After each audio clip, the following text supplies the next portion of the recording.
For the past 2 years, I've been calling myself a feminist, and this stems from my personal experience in life, my upbringing, and some of the celebrities and public figures that I look up to, such as Beyonce, Mariah Carey, Chimamanda Ngozi Adichie, and Tracee Ellis Ross. But I never really took the time to understand, what is feminism? What makes me so drawn to the movement? There are so many subsections and branches and stereotypes and definition of feminism that I'm starting to wonder, am I a feminist? How does feminism fit into my own life? I am such a feminine lady. Am I just mistaking femininity for feminist? Am I clear on the definition of feminist? Am I a bad feminist because I like dresses, I like skirts, I like makeup? I appreciate a man who is kind to me, who smiles at me, or gives me the occasional compliment, or even holds the door for me, or shows any amount of chivalry. And hey, if the guy is cute, then it makes it extra sweet. I'm playing. But so far, I'm not really sure. So I started to do a little bit of research, and I wanted to understand a little bit more about feminism and how it fits into my life and decide if I'm a feminist or not.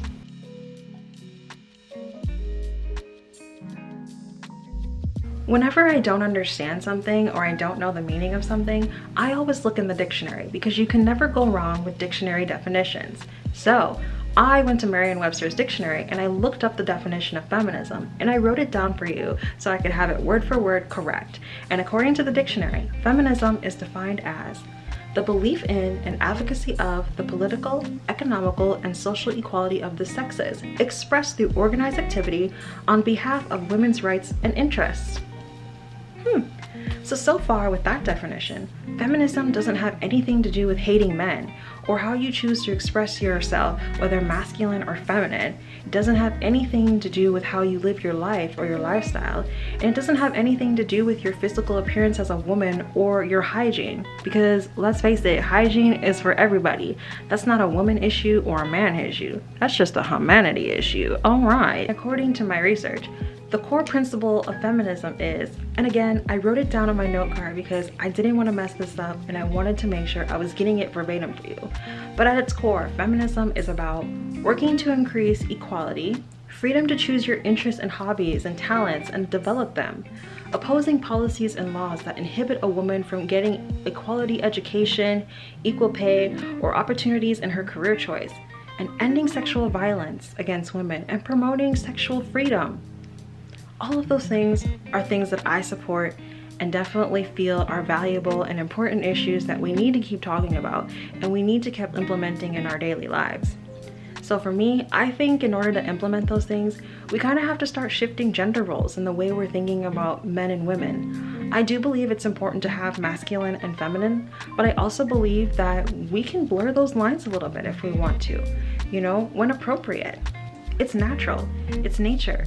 Every action has an equal and opposite reaction. So physics, and that's the only thing from physics I know, but everything has its opposites. We have night and day, up and down, left and right, masculine and feminine. But the thing is, we shouldn't be using that to determine somebody's ability, to determine their worth, to determine their status in society, to determine what they should be doing in life, or to determine what they should not be doing in life.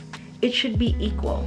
It's not about getting rid of masculine energy or dominating with female energy. And it's not about going away with the stereotypical female energy and looks and stuff like that. It's about having equality with both, And I think with those definitions, it tells us that we don't have to live our lives a certain way to be in support of feminism or to not support feminism, It's all about the policies and the way our society works. Depending on your race, your class or social economic status, your culture, your religion, or any other factors that we use to identify ourselves or what makes us unique, those things all impact your definition of feminism and how feminism fits into your life.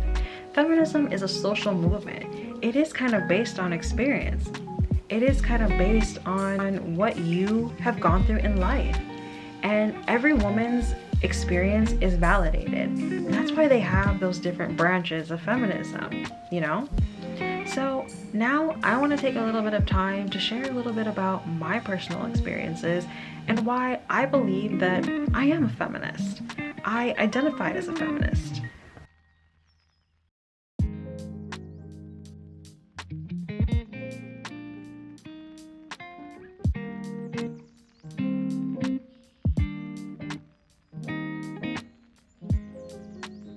My definition of feminism really combines intersectionality into it because it's based on my experience. It's based on the culture that I come from. I agree with the traditional definition of feminism, but I also have my own definition based on the life that I have lived so far. And I define feminism as a woman living her life unapologetically and for herself while demanding to be treated equally with dignity and respect. And I think that can be applied to everyone. Everyone should live the life they want to live. And everyone should be treated with dignity and respect, you know? And everyone should be able to do whatever it is they want to do as long as it's rooted in love, kindness, humanity, respect, goodness. Then I'm not really sure why things have to define you. Why do your clothes have to define you? Why does your so-called role in society define who's a good woman and who's a bad woman? Why can't it just be based off your personality, based how you treat others, based on kindness? You know, that's how I see life, you know, based on if you are a good person or a bad person. That's how I feel. And I think it should go for both men and women. Everything shouldn't fall on women, because I come from a culture where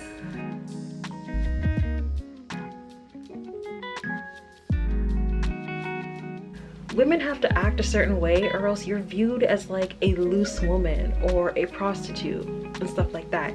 And I find it so ridiculous, and it's just for the littlest things. It could be going out on your own, or living on your own, or doing things on your own. I mean, that's a natural and normal part of life. You're not always going to have someone by your side when you do things.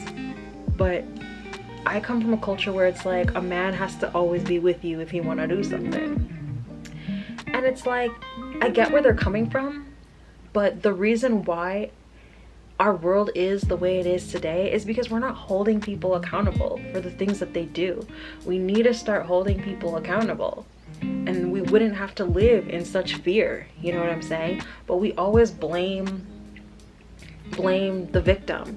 And I'm being very vague here because I mean, I've never personally experienced anything, but obviously you read news articles, you see the stories, you hear other people tell their stories. And I mean, I can only share what I've heard, but I don't have a personal experience myself. But I don't want to live life in fear because, oh, something bad might happen to me because I'm a woman. That's not normal. We shouldn't be accepting that in society. We should be accepting that both men and women can coexist equally and do anything that they want equally, because we live in a society where we hold people accountable. I hope that makes sense, and I'm not just like rambling on and on about things. But for me, my definition of feminism definitely comes from my culture experience, and obviously I don't want to share like too much, but it's not anything bad, but out of respect for my family and stuff like that, because I love my family dearly and I know that they mean well. But it's like times are changing. Things aren't the way that they used to be, you know what I'm saying? And we have to respect that. I'm definitely an advocate for women's rights, for women's freedoms, for women to be able to do whatever it is they want to do. And that's why I feel so strongly about feminism. That's why I feel kind of connected to feminism. Once I started taking time in my life to think, okay, why am I a feminist? What makes me a feminist? What are the things that happened in my life that made me a feminist? I think it's the culture that I grew up in. And granted, it's good to respect people's cultures and stuff like that, but times are changing, and I think you can still lead a life that's respectful and modest if you choose so. You know, I choose to live a very modest life, you know, but modesty is definitely like in your own opinion. But I think modesty should be something that's for both men and women, not just women alone, you know? I think everyone should be modest in some way. But that's just my personal opinion. That doesn't mean you have to do it. But yeah, the social aspect of feminism has had a huge influence in my decision to identify as a feminist, and it plays a role in my definition of feminism. And I think that's made a huge impact on what I choose to believe in and what I choose to live my life. You know, I respect people's cultures, people's way of life and stuff like that. There's no problem. Like, I'm not gonna look at somebody's culture and say, oh, because you think men should do this and women should do this, that's anti-feminist. You know, I'm not like that. You know, I can only speak for myself and my experience. I'm not going to speak for somebody else and their experience, especially if you don't know about it. And I think that's where, like, some people have to respect, you know. Intersectionality plays a huge role in feminism. And ultimately, being unable to express my femininity and just do regular things, and being told who I wasn't supposed to be and who I was supposed to be because of my gender has really influenced my decision to identify and be a feminist. So the first feminist literature that I ever read in my life was We Should All Be Feminist by Chimamanda Ngozi Adichie, and that really inspired me to become a feminist and identify as such, because a lot of the things that she talks about in her book are things that I definitely identify with since we kind of come from the same culture. She also gave a TED Talk about that book as well, and she expanded a little bit more, and ultimately I liked that in her book and in her TED Talk she talks about how we shouldn't have to change ourselves to please the opposite gender, and we shouldn't deny our femaleness or our femininity in order to make the opposite gender feel better, and we should strive for equality, you know. And I like that. I like how she preaches about feminism but also femininity, because that's kind of like what I define, how I define and how I live my life and how I express feminism. And I really like some of the thoughts that she talks about in that book in her TED Talk, and it just kind of made sense for me.